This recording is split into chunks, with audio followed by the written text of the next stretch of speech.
Well, welcome everyone. We'll give everyone a chance to log in or sign in. It is May 19th, 2020, and we're all in the midst of a pandemic, but hopefully on the upswing. And we want to use this opportunity to talk about surgeon wellness during this time. And in the usual fashion of our community focus groups, this is all about you and the community, and it is a discussion where we hope to share some insights and thoughts and ideas as far as things that people can utilize in improving their current life and practice. We do have a chat, and I'm going to pull that up. I see we have quite a number of people on. Let's see.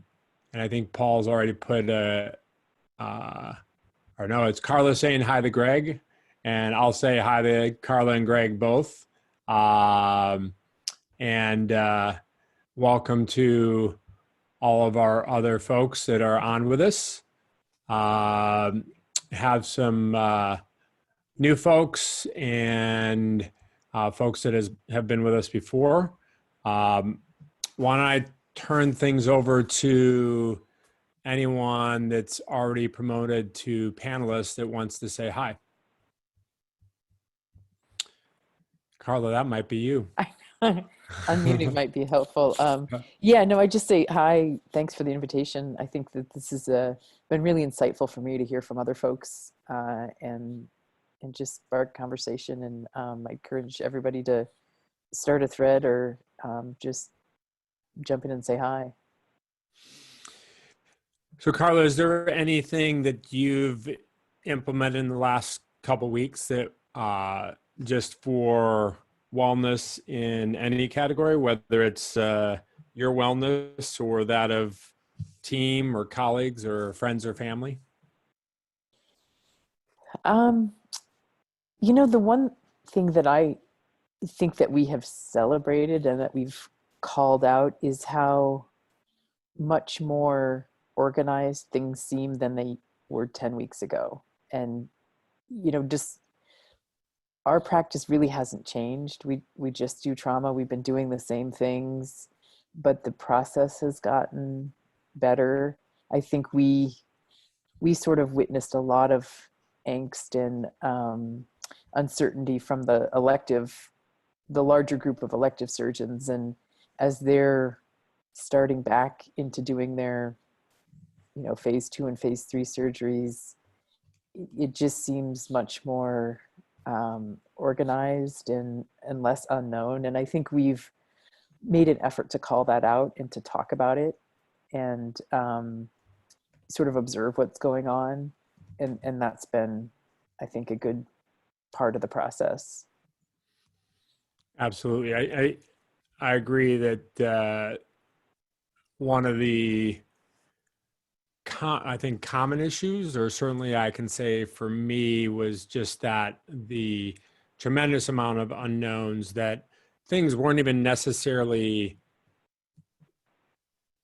scary, like necessarily related to getting COVID-19 or getting sick or getting someone else sick, but simply just the unknowns of how cases were going to get done or how rounds were going to get done. So many of those things have reached a relative equilibrium.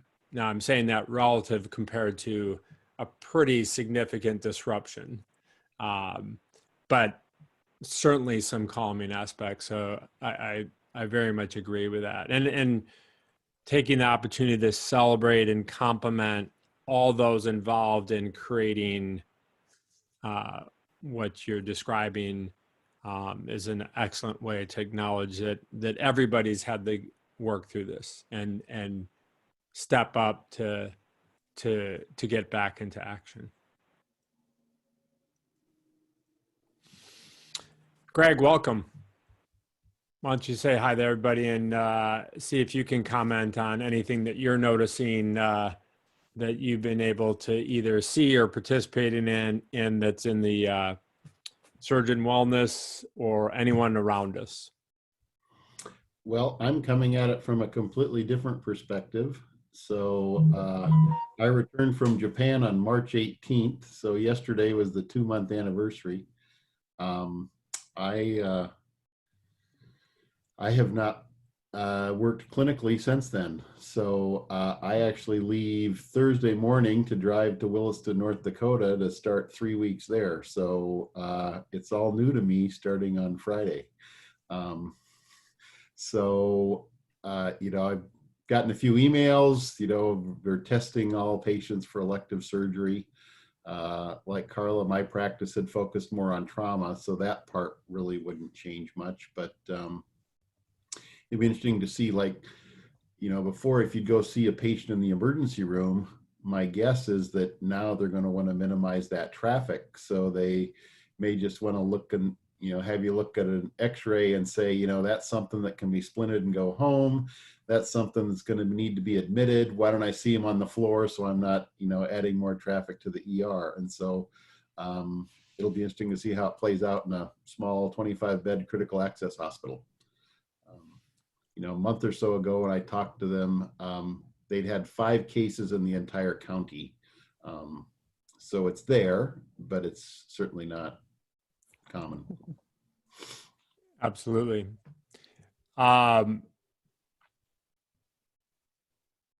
Okay, so one of our questions from the audience or participants or our community is about sort of expanding on how to handle the trauma aspect. I can certainly just describe what I've experienced, and I think Carla might be able to do the same thing in her location. But for me, I attend some countywide trauma meetings, and they share numbers. I think they're generally sharing that at the I think April was a 30% decrease in volume compared to this time last year at some of the institutions, and maybe as much as 50 or more at others, but coming back up to 20 to 30% below normal in May. It varies. There's actually been some. So San Diego's, at least my experience, is not a lot of knife and gun injuries or that kind of violence. It's mostly motor vehicle and motorcycle and that kind of injuries that we take care of. But some have seen a slight increase in that gun violence related to what some people are saying. I haven't personally seen that as much. And it's just sort of the same old work that I'm used to, ranging from high-level trauma, polytrauma, to isolated trauma and fracture work. And we're just a little less efficient, but what has changed is a month ago, the protocol and angst about putting people under anesthesia was much slower, much more cautious, much more concerned for everybody. And now everyone's getting preoperative testing. That doesn't mean that they're 100% accurate tests, but they're fairly accurate tests, and it's allaying a lot of concerns because the trauma is not seeing a lot of uptick in COVID positive patients experiencing trauma. So that's some description of what I'm seeing in the trauma side. Carla? Yeah, I'd say we are not testing our trauma patients now, but we do vacate the room, wait 20 minutes for air circulation. We do have much more rapid turnaround. 8 weeks ago, we were waiting 5 to 6 days to get a test back, and everybody was in respiratory isolation. Now we get people out of it a lot more quickly. I think that's been a nice, I think one of the transitions we're going to have to face is that we're um, we're never scheduling our cases ahead of time, and we've had much greater access to the OR the last 6 weeks than we normally enjoy, and so we have to go back to our adding things on and interdigitating between things again, and I think that will be interesting to negotiate. But I think one of the other things that I didn't bring up and kind of wanted to is that it has really, I think, fostered some conversations and some deeper relationships between the ER docs and us, between our internal medicine inpatient team and us, and between anesthesia and us, that have been, will hopefully be long lasting. I think that we siloed ourselves right away. We used our PA strategically to do some of the things that Greg talked about in terms of not exposing the surgeons to the front line sometimes, and with the idea that we can operate and they can't, and so if we needed an extender, they could help with that. We never experienced a ventilator shortage. We did have a mask shortage for a while. That's better. But my hope is as we go forward, that collegiality continues, and we really sort of continue to look out for each other. And I think that's something that hopefully we can continue to celebrate as we go forward. Excellent.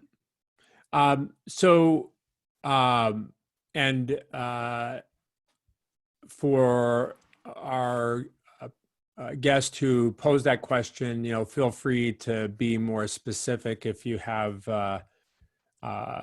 additional information that you're wanting to know. So I'm going to think about this too, but I'm going to challenge our current panelists, because I know that both Greg and Carla are enrollees and have been in the past done some physician coach training with us.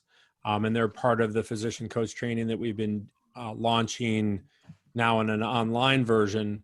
I'm curious if you could speak out there to the audience in a way to ask them, maybe a question that they may or may not chime in the chat, but will maybe get them thinking about things that they're doing to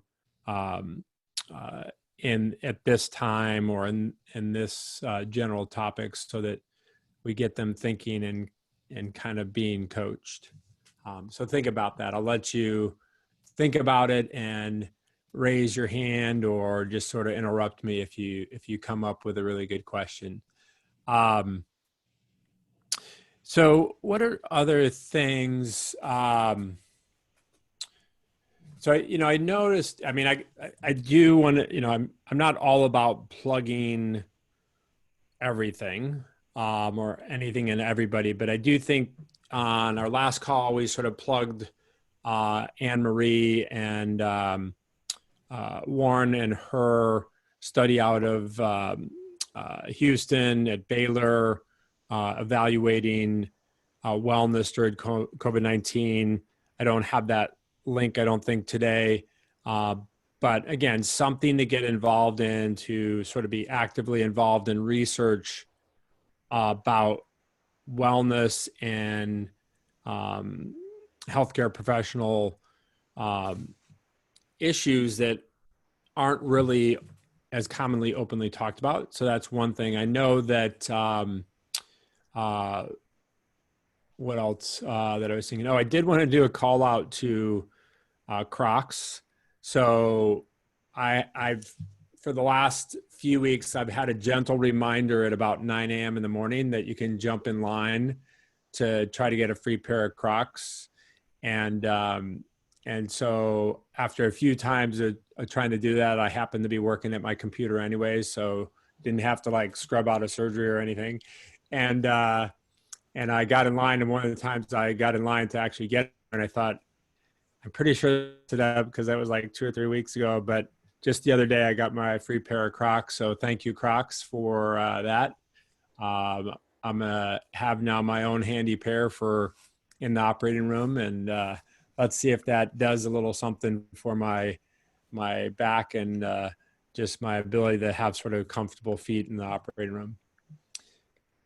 Let's see. The follow-up was,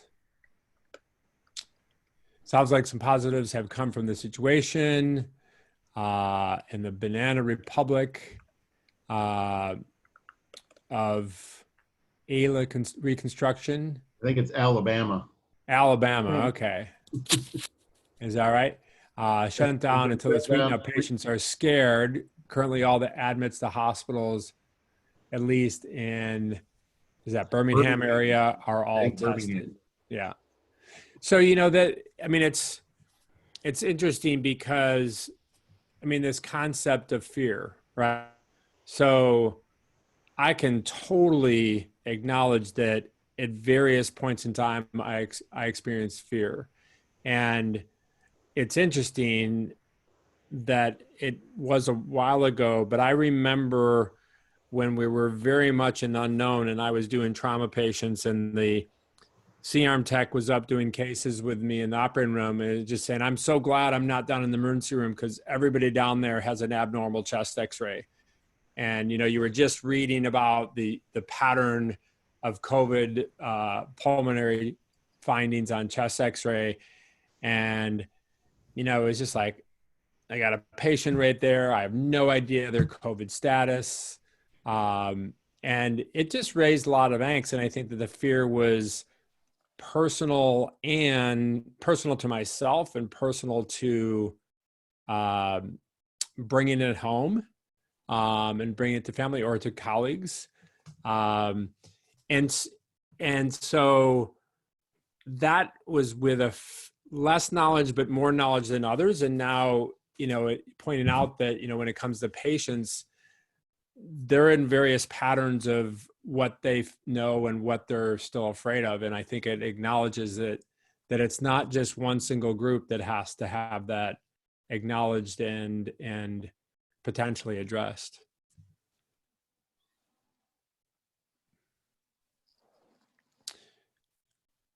Yeah. So, close call. It does make you think. Excellent. Yeah. And, you know, we have people in our community that range from early out in practice to people that are nearing retirement, you know, and different, you know, levels of, you know, we may be in various activities of significant fitness, but, you know, we also may have various sort of health conditions that might make an illness more stressful to one of us than others. Greg, any comments to some of the folks chiming in on chat? You know, since the beginning, I've been trying to figure out if it's a bad thing if I get it. You know, it's almost you'd like to get it and get through it.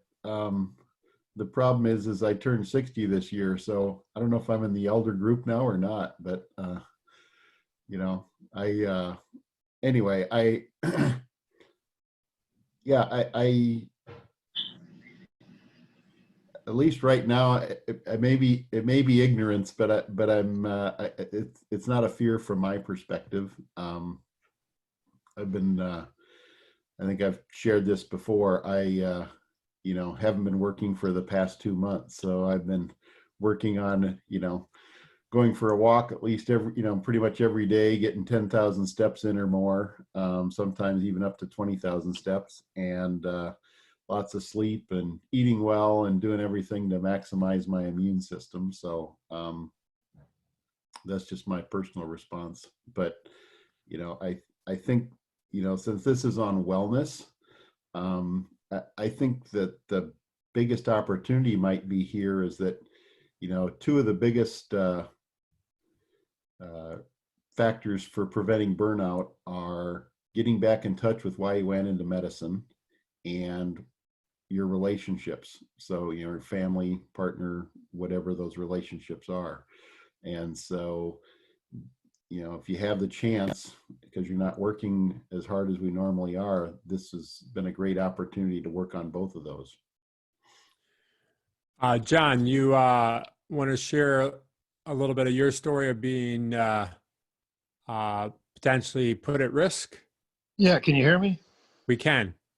Yeah, so I got called down to see a woman with deep vein thrombosis, pretty routine admission.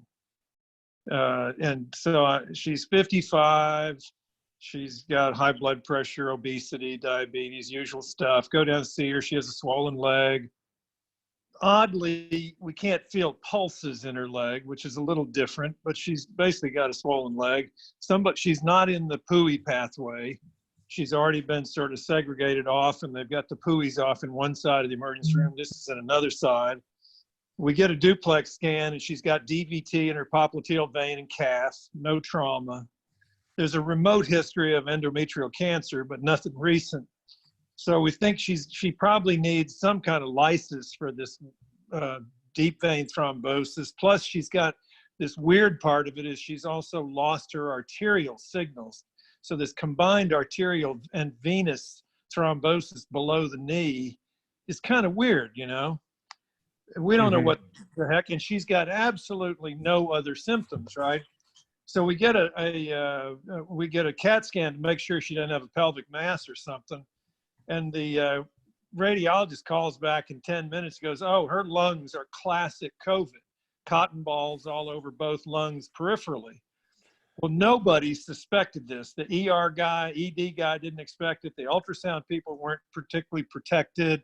Nobody was really alert. And another hour later, she's got a positive COVID test. No respiratory symptoms whatsoever, just this kind of cold leg thing. There have been, you guys may be familiar, there's been quite a few of these sort of weird thrombosis things, but almost all of the extremity thrombosis has occurred in people who are really sick. They're in an ICU, they're on a ventilator, they're on and they get a cold hand or a cold leg. And, it hasn't been the primary mode of presentation, but it was one of those things where, I had kind of worn a mask just because everybody wears a mask, but I certainly didn't have any special, protection, right? I didn't have a face shield or, real PPE. And when I found out that she was legitimately COVID positive, it really makes you think twice because I was stupid. That's what I mainly thought was you can't rely on the emergency room to segregate people. You can't, it's tricky to universal precautions is just, it's hard because you're lazy. It's like the trauma patients.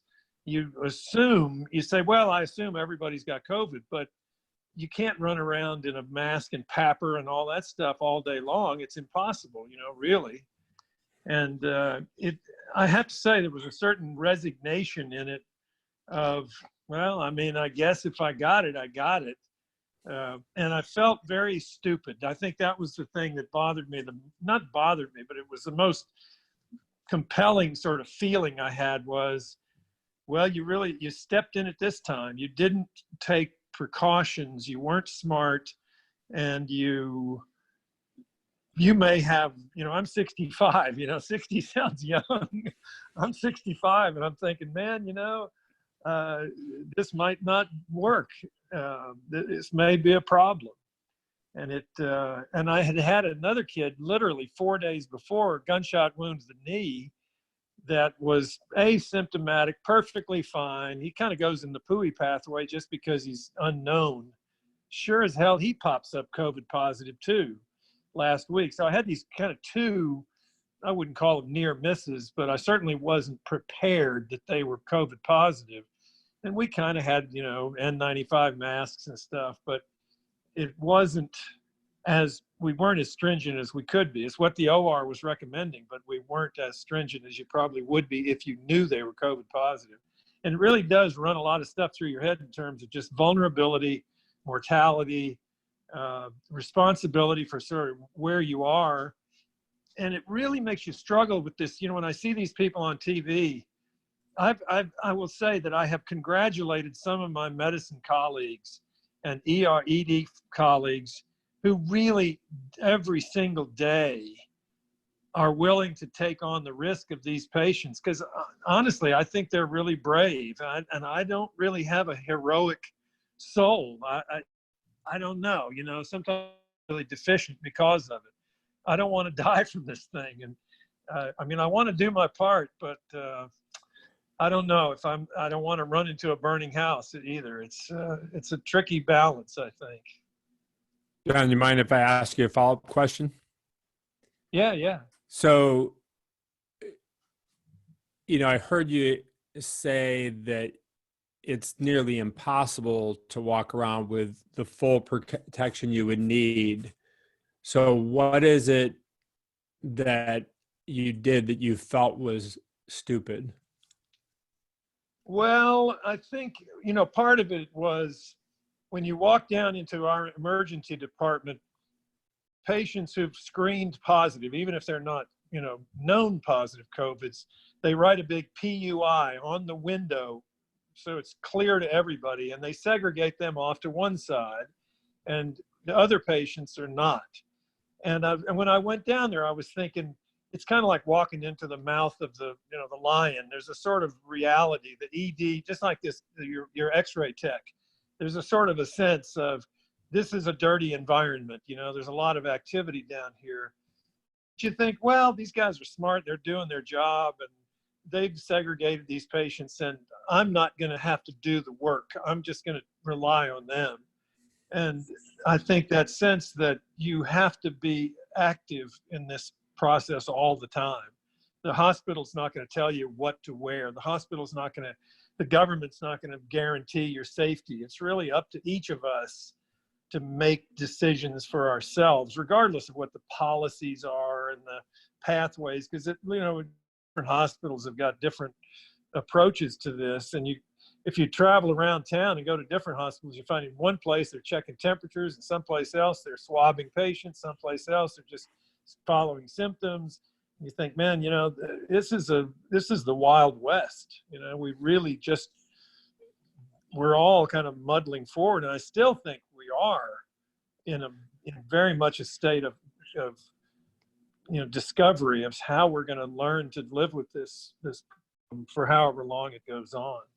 For sure, and that's what some of the comments I was sharing. I will tell you that it is a little surreal when you go to the emergency room, and the first few times I did that, and you know, a quarter of them were converted into negative pressure rooms, and then my fellow and I are talking. I'm about to sit down at a computer that's 20, 30 feet from these negative pressure rooms, and at that point, like, everybody was PUI. Nobody was positive because it was about a 72-hour turnaround. But after a while, I was like, wait a second.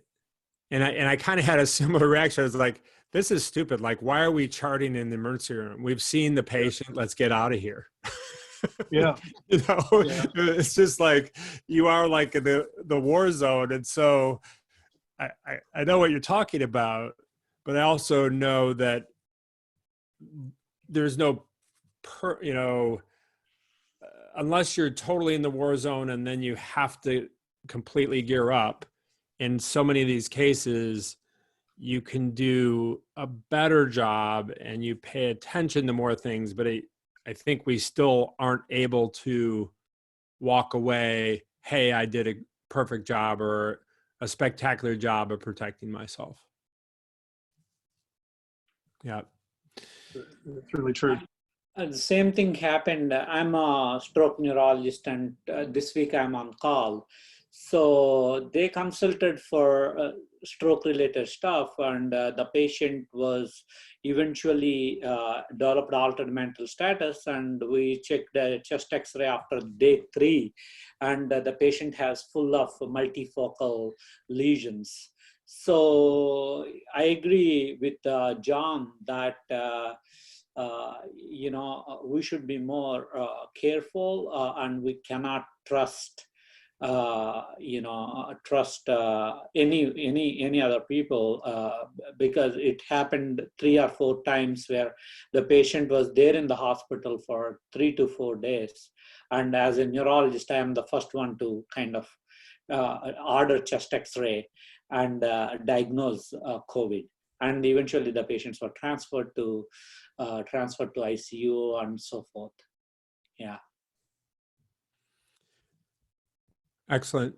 Carl, you want to share that question audio?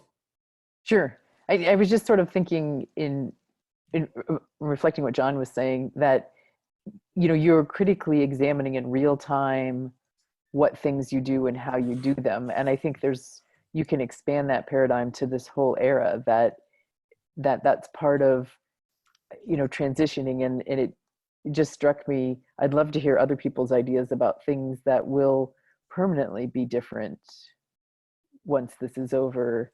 That we thought we were doing the right thing. We were, our patients were trusting us, and we find that maybe that process wasn't, we can re-examine it, after having done it differently for a period of time. And it could be, telehealth, it could be how you wash your hands before you go in the ER. It could be, anything. I'm just sort of curious about ideas the group has. Yeah, and feel free to anyone put in the chat. Anyone want to take that up? I'll add, and I think you're allowing us to phrase it kind of in any way. The thing that popped into my head was more stories, but even some of them were local, of people that wanted to wear their own face mask or protection and got chastised for that. I think that's going to go away. I think when somebody wants to wear a mask in the hospital, whether it's COVID-19 or TB or who knows what else, but they choose that they want to show up and work in a mask or walk down the hallway in a mask, I don't think they're going to be chastised for that. Anyone else want to take that one up? Things that will change permanently after what we've already experienced.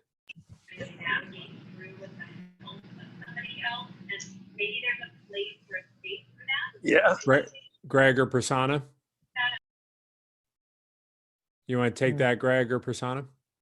I mean, like things that will permanently change. I think, the tele, especially in our field, there will be lot of utilization of tele. I'm in Omaha, Nebraska, and people travel for 3-4 hours to come to the hospital. So I think there will be a big shift. And before the payment wise, it's very unfriendly. Now patients are liking it and insurance companies are liking it. So that is one thing that I anticipate. We will utilize a lot of technology for a good reason. John? If you think it was hard to get a resident to do a physical exam before, forget it. No one's touching anybody for a long time. God forbid a rectal exam. That is historic interest only. I'm very curious on that. And, I think in all these issues, I'm not sure where the steady state will be, or what's kind of the commonality of something. It's like how many patients, in the past, I think we insisted on a physical examination on 100% of our patients. Maybe it was 98 for various sort of circumstances, but now that number is different. And yet, as people are easing some of the restrictions for things like elective surgery and other things like that, I'm noticing there are still a tremendous amount of people having to come in to go through the normal process of seeing the doctor. And many of those coming in are very thankful, again, at least in our community, of having access to their doctor again. But it's really hard for me to tell where that steady state is going to be, or what level of telemedicine will occur, what level of people is it acceptable to not have a complete patient visit with history, physical assessment, and plan. Thoughts from anyone?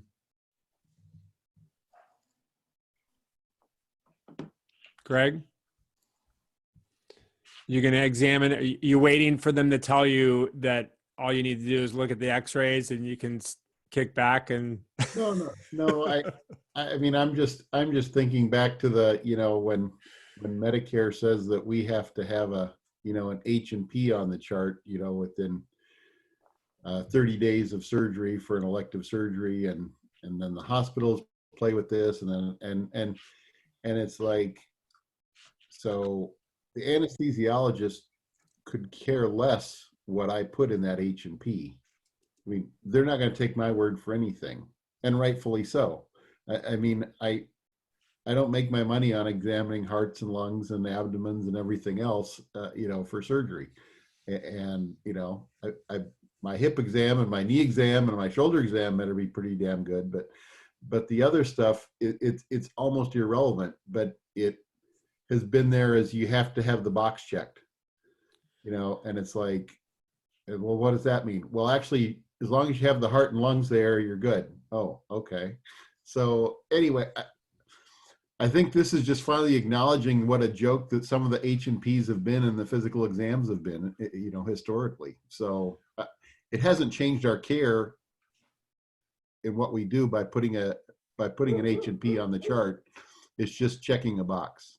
Right. In the efficient way, because I was thinking about this the other day too, for that very reason, that, a couple healthy patients that were coming in that did not need to be seen by a hospitalist or whatever. And I was thinking about it, and I'm like, I still am not going to do, I don't care if you're 25, 45, 55, me listening to your heart is not going to pick up probably anything, even a positive finding. So isn't it always incumbent on the anesthesiologist to assess that, or in the proper perioperative questionnaire, kind of gather that information that we know would potentially increase the risk that something would be there, but all the hundreds of others that we do that on, that is a complete waste of time? Well, I mean, a perfect example is, especially in a trauma patient, someone comes in with a fracture, is seen in the ER, and they have a full H&P done by the ER doc, but you're not allowed to use that as an H&P because the ER doc doesn't want you to, because they don't want to be liable if something happened that said, well, you missed this on your physical exam. So, you've got someone who's assessing people multiple times every day for medical issues in an emergency room, as opposed to me, but I can't use their history and physical from, 48 hours ago when they saw the patient with the fracture in the ER. So wouldn't you say that in the last month or two, we probably have hundreds of these ideas reinforcing what we've thought in the past? So I guess my challenging question would be, what is it going to take to move these ideas forward as actual proposals, actual recommendations to change policies and procedures? And will that be rebuffed by JACO and other organizations? Or are they going to start to get it and say, let's concentrate on what actually impacts quality of care and what actually might increase safety of care? Because there are still things that we need to be paying attention to, but in the blur of everything, we probably miss more because of the blur of everything. Thoughts? Sorry, Carla? my dog is scratching to get in. I think that. Go ahead, Greg. I think Medicare proposed to try and reduce, all the requirements for a office visit and all the documentation, to just 1 or 2 levels instead of 5. And everybody said no, because we've got all this, EMRs that are nothing but elaborate billing software, and you need to check all these boxes so that you can, bill a level 5. Well, I mean, that's a joke. I do usually a level 3 as a consult in an office, and a 2 for an established patient. And, probably the only, other than major polytrauma, the only really life-threatening thing that all of us deal with on a regular basis is a hip fracture. Hip fracture has a high mortality rate. And so you can argue that our decision-making and is life-threatening or, significant issues are around hip fractures. But anyway, when we had the opportunity to get reduced burden of documentation, we said no, is my understanding. So maybe this will change, but who knows? I mean, certainly Medicare has pushed or has softened certain requirements for a number of things, and maybe it'll stay. It comes under the heading of the great lies that have been told in the last little while. The greatest one is, if it wasn't documented, it didn't happen. That's such bullshit. It did happen, And the same is true that if it is documented, we all know most of that didn't happen. So it's the idea, this whole documentation thing is just, it's out of hand. We need to be doing passive documentation. They ought to put a damn video camera in there. And if they want to go back and look at the videotape, look at it. Otherwise, I'm just going to write, you should just be able to write what you need to write to make decisions. But, it's crazy how that cat got out of the bag while we weren't looking. And the next thing you know, you got all this crap you've got to document to get paid. It's ridiculous. No, So I agree completely. I thought you were going with the "I'm from the government and I'm here to help you." Yeah, exactly. I'm from Washington and I'm here to help. So go ahead, I do Carla. have a philosophic question that I love to use for medical school admissions, but I think it's applicable here. And that is, what has this taught you about yourself? The COVID thing, Yeah. or the What is this? documentation? This thing that you didn't choose. No, the COVID. So what is this? COVID pandemic taught you about yourself? It was an experience that you didn't ask for, but we've all negotiated, and it's not meant to be answered now, but it's just something that I think about, and with an end toward how will it change us, and what can we learn from it? What can we learn about ourselves? How can we be thoughtful about negotiating? I learned that I was being very cavalier. I likened it to, for those of us that live in the northern part of the country, to the weatherman about this is going to be the worst storm of the century, and that the media was running around with COVID-19 saying the sky is falling, and I'm like, yeah, just another way to sell news is entertainment. It's not news, and I completely underestimated it. Prasanna? And you're right, Carla. So nobody has to ask this question, but it's a good reflective question. But if anyone else wants to add to, that's totally welcome. Well, I think that I sort of mentioned a minute ago, it does make you struggle with your heroism. Are you a hero or not? Do you have that gene? And there was somebody, one of our friends from Portland, sent out a thing way early at the beginning of March. It was from an Ebola guy, and it basically said, and it was you may have read it, it said there's no emergency in a pandemic. And it basically was cautioning healthcare workers not to run into an emergency situation without effective PPE. And we've had very few healthcare workers here that have actually gotten sick. but one of our ICU nurses got coughed on, unprotected, early on in an emergency, and she's been on ECMO for 4 weeks. And it really, it's a real struggle, I think. Are you a hero, or are you going to go hide, hide somewhere? No, I don't know. It's obviously situational, and it's probably different from day to day. I was going to say, probably for me personally, that's been the most, because you never know. You believe you have a philosophy of living, whether you write it down or whether it's in the Bible or it's in the Quran or just some personal philosophy, whatever it is that the rules of the monopoly game of your life that you've elected to live by. And you think they're probably applicable to all situations because you want to be able to feel like you can anticipate what kind of situations you're going to be in and how you would behave if it were you. Kind of like Trump talking about that security guard down in Florida at the high school shooting.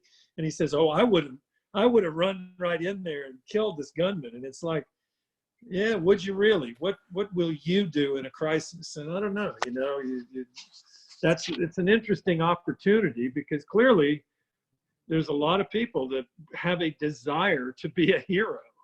Yeah. I think I have a desire to be a survivor, honestly, but I feel guilty for saying that. Really, I didn't want to go to Vietnam. Mm-hmm. I was in the Vietnam age, but I didn't have to go. I got out of it. Luckily, I had a good draft pick.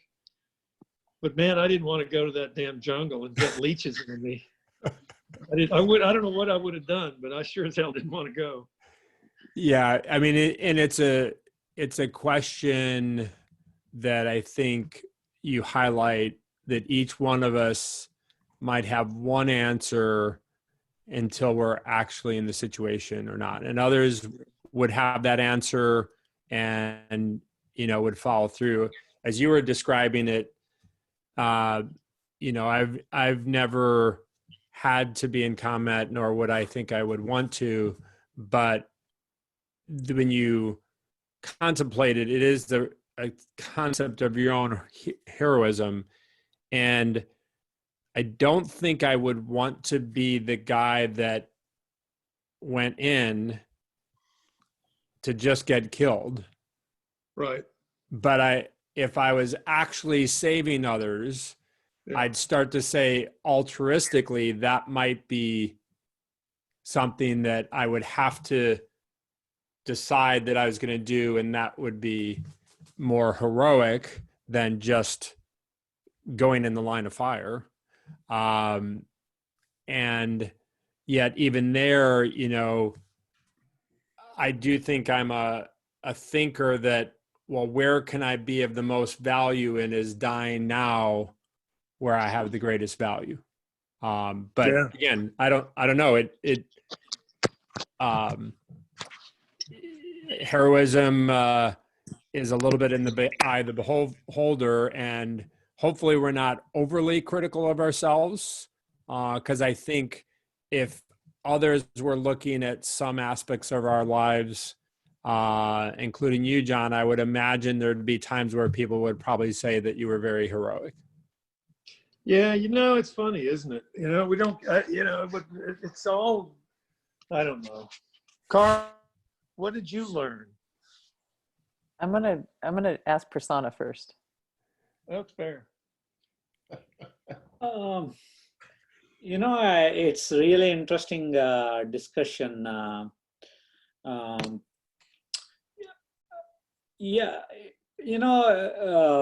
I saw a wide variety of situations, and maybe I am 50% hero and 50% survivor.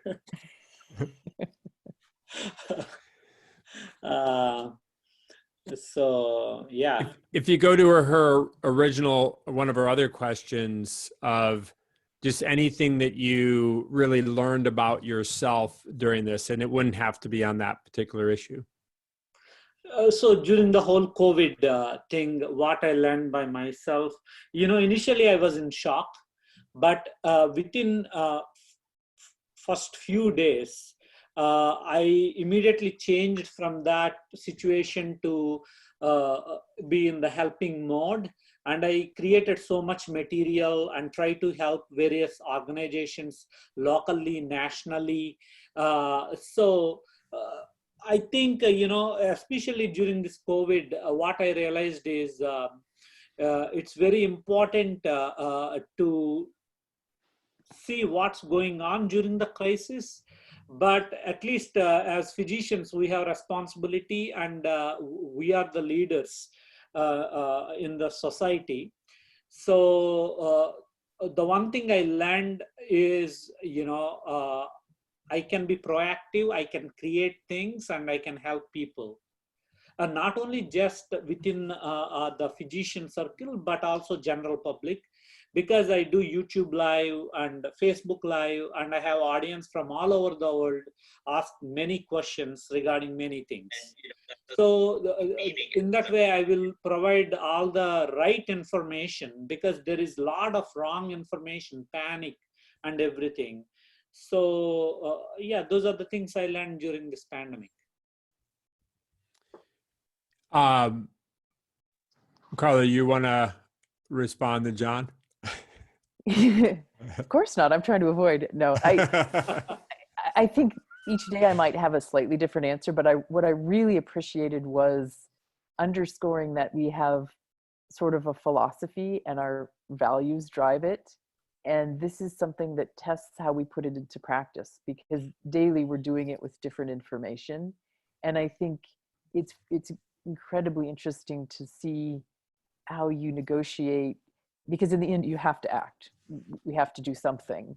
And how you negotiate that with each part of this, I think has been fascinating to me. And the opportunities I've had with a couple of colleagues to sort of coach, I think some of their personal panic with respect to, can my children see my grandmother? She's older, but she's really lives for them, and being able to talk through the ambiguity and to put your values really into your daily, which I think really gets back to the power of wellness. When you're able to understand your own values and bring them into practice in a consistent way, then you're sort of functioning optimally. And so, I sort of try and think about that every couple of days. What am I learning?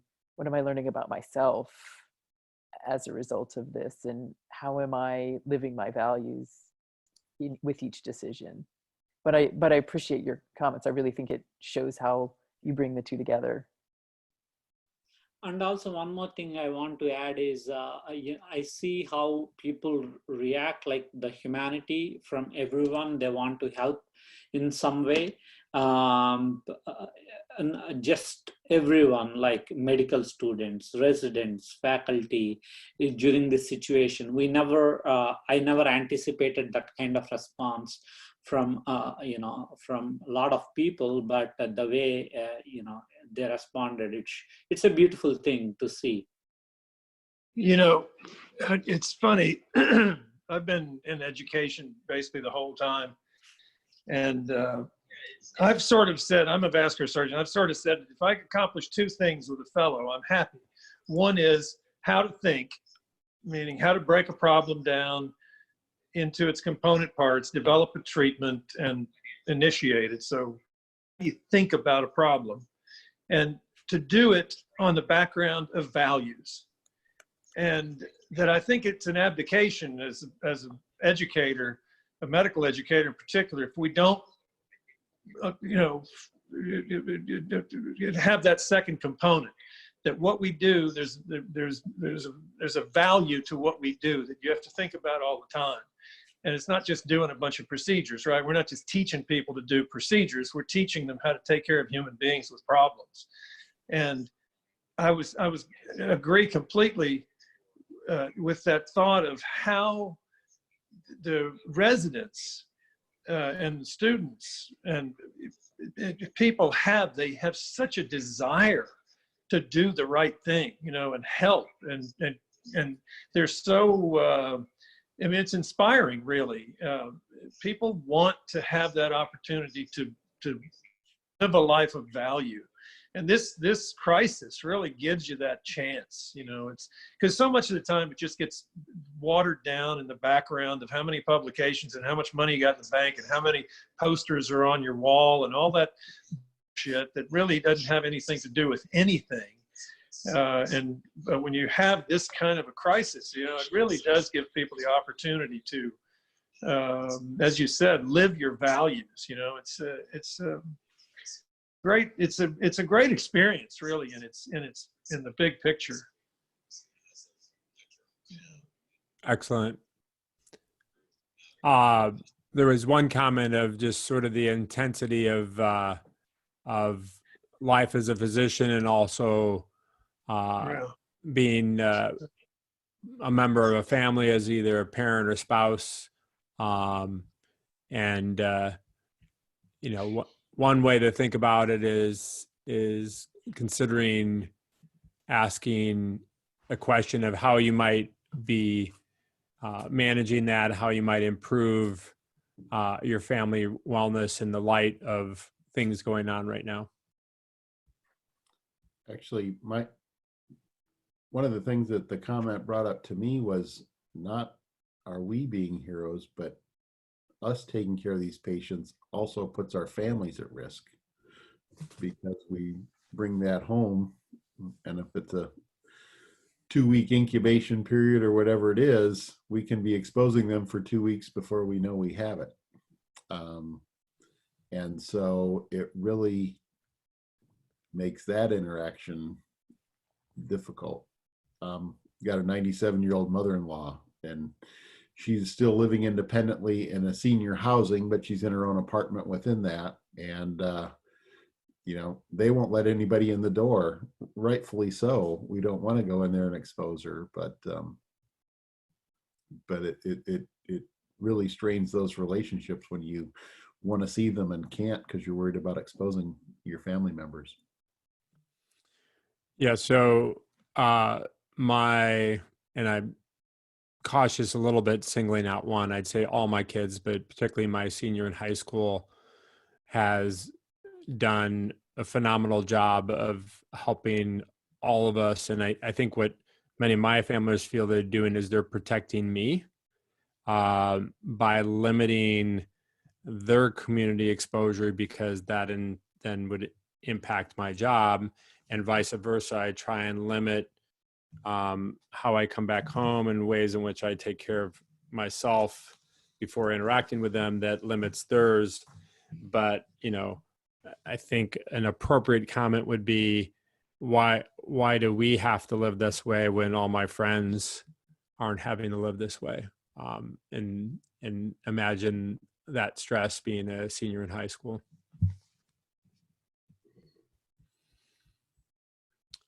Other comments? I'll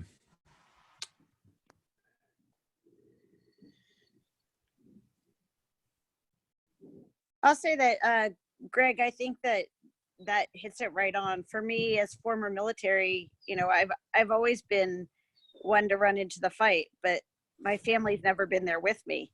So it's never been a matter before of putting everybody else's life on the line when I decide I'm taking a risk. And so, you know, deployment was always scary because you never knew what was going to happen there, but they were going to be safe. But now if I run into it, you know, and offer to do stuff that's not really within my realm anyway of care, and go into the ICU because they need people to flex up, like now I'm bringing it home to a husband and 3 kids. So it's, you know, I'm dragging them into the fight with me, and that's a very different story.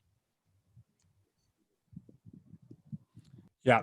And that is a totally different process, as you point out.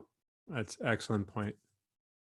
And I know that one of our participants was pointing out that they have had to hold back because of their young kids, and having to step in that role to a much higher degree to potentially sacrifice some of their professional opportunities, that's a difficult decision to make, but I think we can appreciate that difficulty and acknowledge that each one of us might answer that question differently. And I think I support not being judgmental of when people make those decisions in favor of family, friends, self. I don't have any less respect for somebody that chooses safety over heroism, because I don't know all the factors that come into that decision. And I'd just say, I think I really want to appreciate Brooks bringing up the time cycle of things, that at times living your values is prioritizing your kids, and it's uncomfortable for you not to do something you might have training in, but I think that is heroic. It's you are stepping up for the thing that needs you the most, and being able to process that is really valuable. And I think we've discussed it in this group before, the sort of a little bit survivor's guilt, but the having to make choices. And I think that's a great, thanks for bringing that up. Well, and that goes a little bit to how some people define courage. That sometimes courage is actually making those choices, not doing what other people expect. So it's a very courageous thing to do, and should be acknowledged.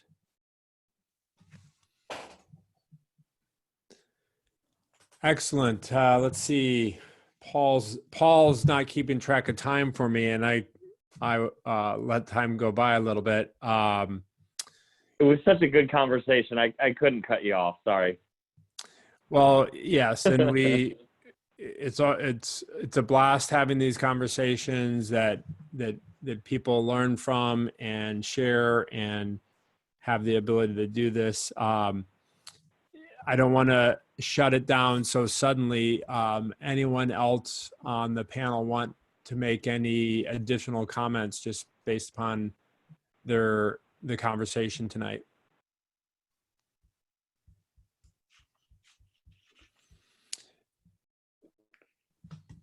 So, not hearing anyone step in, I'll just kind of go through our typical sort of closing, reminding everyone to have a process for managing their own wellness and doing what they can to improve it.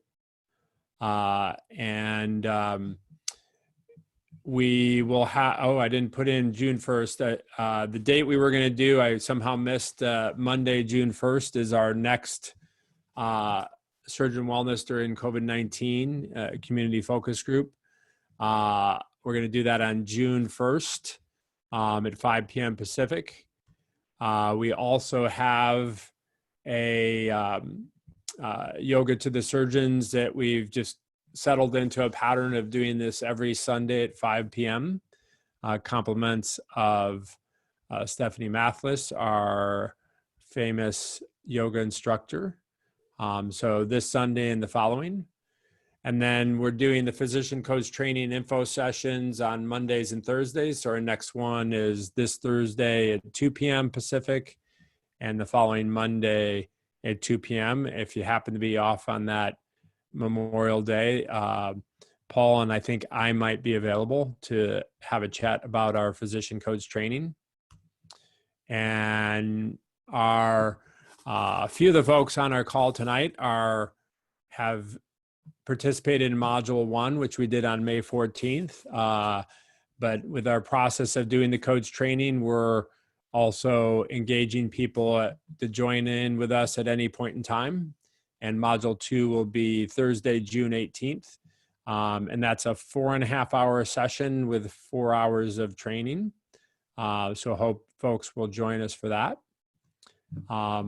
Without any other big announcements, we'll just close on that and look forward to everyone doing something to to promote surgeon wellness, hopefully for yourselves and anyone around you. Have a great night, everybody.